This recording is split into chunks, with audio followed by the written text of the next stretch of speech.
ازيكم يا حلوين؟ عاملين ايه؟ يا رب تكونوا كلكم بخير. النهارده ان شاء الله هنعمل مع بعض كيك بموس اللوتس. هنعمله كده بطريقه سهله وطعمه فعلا حلو جدا. وهنعمل الموس احنا اللي هنعمله كده في البيت، وكمان يعني هيديكي نتيجه احلى كمان من اللي بنشتريه كده الجاهز، احلى من الموس الجاهز. فتعالوا كده نشوف الوصفه ديت ونشوف كده هنعملها ازاي مع بعض. اول حاجه كده انا عايزه طبقه من الكيك، وعايزه طبقه يعني تكون مش كبيره. فهعمل كده السبونج بتاعي اللي هعمله، هعمل ربع كيلو بس من سبونج الفانيليا، تمام. وهحط عليهم 3 بيضات، وكمان هحط عليهم ربع كوبايه من الميه، واحط حوالي نص معلقه صغيره من محسن الجل. نحاول كده ما نكترش المحسن الجل، لما بنكتره بزياده بيفرول كده معانا الكيك وبتطلع كده مش حلوه، تمام. حطيت المكونات بتاعتي وضربتهم كده او قلبتهم بالمضرب كده الاول بايدي، وابتديت بقى اشغل عليهم العجان على سرعه هاديه. بتاخد كده الضرب دوت في العجان حوالي 6 دقايق او 5 دقايق حاجه كده، يعني عشان طبعا احنا عاملين مش كميه كبيره. تمام. بشغل كده السرعه هاديه الاول، بعد كده ابتدي ان انا اعلي السرعه. اول بقى ما اشوف ان الخليط معايا كده لونه بقى فاتح خالص، وحجمه كده اتضاعف، ولونه كده بقى فيه كده لمعه، يبقى كده معانا الاسبونج كده جاهز. يعني احنا نعرف منين ان الاسبونج معانا بقى جاهز؟ لما نشوف كده فيه لمعه في الخليط، ونلاقي كده اللون بتاعه طبعا بقى ابيض فاتح جدا، ونلاقي كمان ان هو تقيل كده، والقوام بتاعه او الخليط بتاعه اتضاعف كده وملى معايا البوله بتاعه العجين. طبعا انا مش عامله نص كيلو كله، انا عامله كده ربع كيلو بس.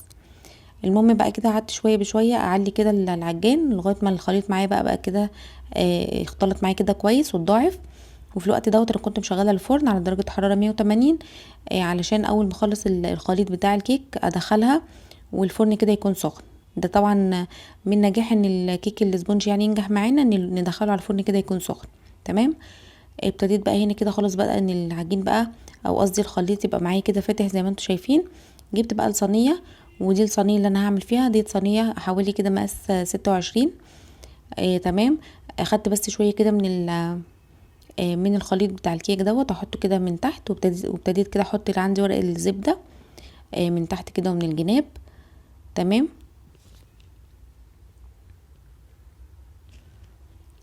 بحط كده ورق الزبده كده من الجنب، اثبته بالشكل دوت. بحط كده شويه بس من الخليط بتاعنا، او لو مش حابه ممكن يعني بحته زبده تحطيها، وتبتدي كده تحطي ورق الزبده يعني فوقيها، تمام. خلصت بقى كده هنا هي الصينيه دي بصراحه هي دي اللي انا بعمل فيها التورت، او بعمل فيها كده. دي بتاخد معايا كده نص كيلو من الاسبونج، يعني لما باجي اعمل تورته هي دي اللي انا بعمل فيها. دي يعني الصينيه الوحيده دي اللي عندي مقاس 26، فعشان كده هي دي اللي انا بعمل فيها كده على طول. بصوا بقى القوام بتاعي اللي بقول لكم عليه، بصوا بقى لامع كده، بقى فيه لمعه كده حلوه، وكمان اتضاعف حجمه. وشايفين ما شاء الله يعني الربع كيلو، مستخدمين ربع كيلو بس ما شاء الله عملت كميه معايا، يعني اتضاعف كده حجمها جامد، وبقت كده معايا حلوه، تمام. طبعا بتفرق جدا لما بتضربيه الاسبونج، لما بتضربيه في العجان غير لما بتضربيه في المضرب. يعني بالمضرب بيديكي كده الكميه بتبقى اقل من كده. بساوي بقى خلاص، حطيت الخليط بتاعه، وببتدي ان انا اساوي بقى الوش بتاعه بالشكل دوت. هبتدي بقى كده اسويه وبدخله بقى الفرن، قعد معايا في الفرن حوالي نص ساعه و5 دقايق. اختبرته كده بسكينه، لقيت ان السكينه طالعه معايا نظيفه، خرجته بقى كده. وابتديت ان انا اغطيها وبسيبها بقى كده عندي لتاني يوم، لغايه بقى ما بشتغل كده بيها. دايما كده اي كيك اسفنجي بعمله كده من بالليل، وابتدي ان انا ابيته عندي واشتغل بيه كده تاني يوم. وده بقى كده تاني يوم هنعمل بقى مع بعض الموس. جبت بقى كده كوبايه ونص من الكريم شانتيه الخام، وهحط عليهم كوبايتين وربع من اللبن، واللبن طبعا يكون ساقع جدا. انا كنت حاطه كده الكيس في الفريزر علشان اللبن كده يسقع معايا. هو الكوبايتين وربع دولت يعني نص كيلو اللبن ده. يعني انا لسه كنت فاتحه يعني الكيس، لقيتهم ان هما كده كوبايتين وربع، وانا كنت عايزه كوبايتين وربع على الموز بتاعي، او على الكميه بتاعه الكريم شانتيه ديت. يبقى حطينا كوبايه ونص من الكريم شانتيه يكون خام، وحطيت عليهم كمان كوبايتين وربع من اللبن، واللبن يكون ساقع. ممكن طبعا لو مش متوفر يعني كريم شانتيه، ممكن تستخدمي كريمه لباني اللي هي السايله اللي موجوده يعني في السوبر ماركت. بس طبعا الكريم شانتيه يعني هيوفر معاكي اكتر يعني من الكريمه اللباني، عشان هي بتبقى غاليه كده شويه. ده بقى كده الطبقه بتاعه الكيك بقى بتاعتنا بعد ما بيتها عندي كده. ده بقى شكلها، بصوا شايفين ما شاء الله طالعه كده عاليه، يعني احنا مستخدمين ربع كيلو بس كده حلوه وطالعه معايا كده. هتعمل يعني معايا طبقتين. بس طبعا قبل ما اقطعها ببتدي ان انا اشيل الوش بتاعها دوت. بيبقى فيه كده نسبة تلزيق، طبعا دايما بقول لكم بيبقى فيه نسبة تلزيق، وبيبقى فيه كده يعني واخد كده من زفارة البيض، ف يعني مستحب ان احنا نشيله يعني. شيلته بقى كده بالشكل دوت، بشيل الطبقة ديت، وبعدين هبتدي بقى كده اقطعها عندي على طبقتين. لو حابه الطبقه يعني تستخدمي الكيك كده يكون طبقه الكيك كده كبيره وحلوه زي ما انتم شايفين كده، حابين تستخدموها يعني كلها تمام، بس انا حبيت استخدم الكيك يعني ما حبيتوش يكون كتير قوي، علشان انا عايزه الموس يكون اكتر، علشان تبقى كده طعمها حلو وغنيه كده بالموس بتاعنا. فحبيت كده ان انا اقطعها عندي كده، فقلت اقطع بس الطبقه الصغيره كده من فوق، لقيت ان هي قطعت معايا كده عندي على اتنين يعني.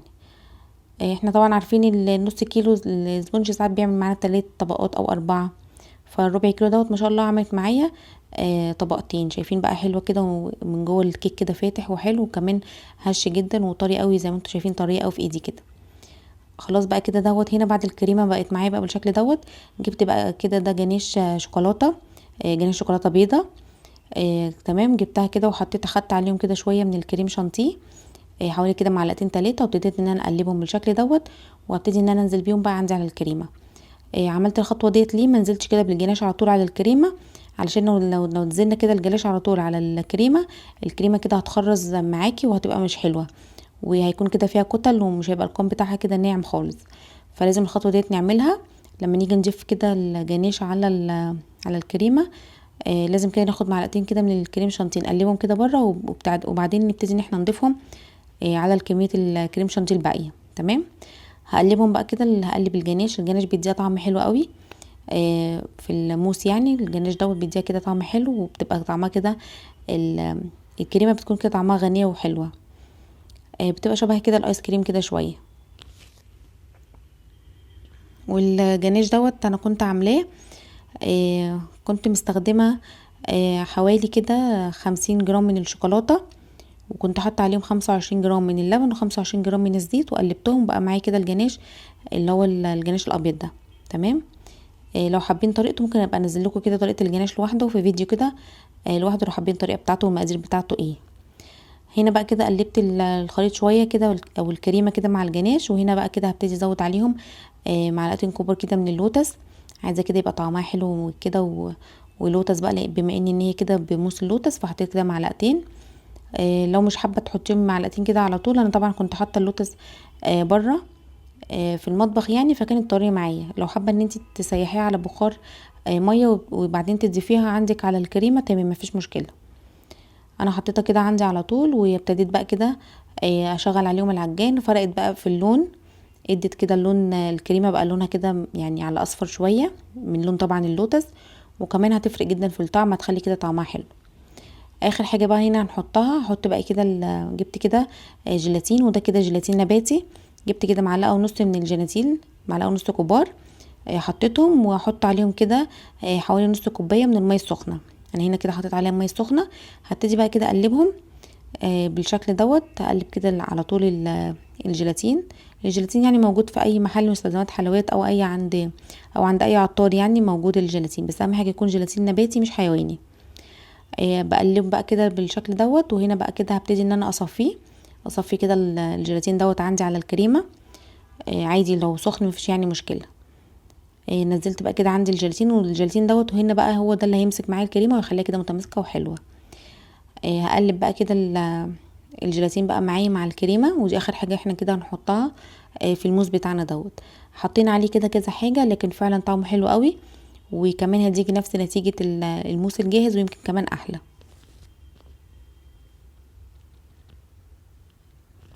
بضربها برضو كده شويه، وانا بقى هعملها كده هعمل كده الكيك بتاعي، هعمله كده جبت كده الكيكه او طبقه الكيكه اللي انا هستخدمها، وجبت كده البورد طبعا بتاعي، حطيته على يعني بورد الكيكه، وحطيت عليها الكيكه برضو كده من فوق. هوريكم الحاجات دي، بس نخلص بس الاول الموس كده مع بعض. بديله برضو كده ضربه سريعه بالشكل دوت. الموس بقى دوت حلو قوي، ممكن في اي وصفه، ممكن في التشيز كيك برضو بيبقى حلو زي ما انت حابه. ده بقى الكيكه لما قلت لكم اهي ديت، انا حطيتها عندي على البورد بتاعي، وجبت بقى ده كده ورق فاكيوم. ده المتر بتاعه كده ب5 جنيه، بيتباع عند اي محل مستلزمات حلويات يعني. لفاه كده ولزقاه كده بلزق من الجناب، وعاملاه كده على قد طبقة الكيك بتاعي او بطبقة الكيك ديت.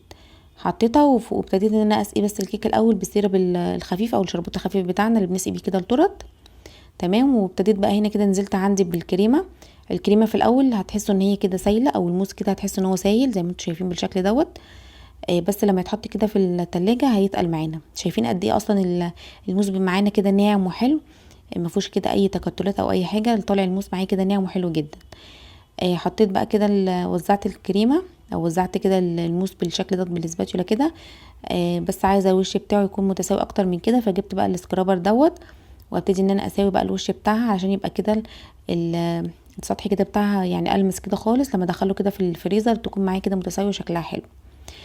طبعا بقى حابه تسيبيها بقى ساعتين في التلاجة، يعني لازم تتحط كده ساعتين 3 في التلاجة.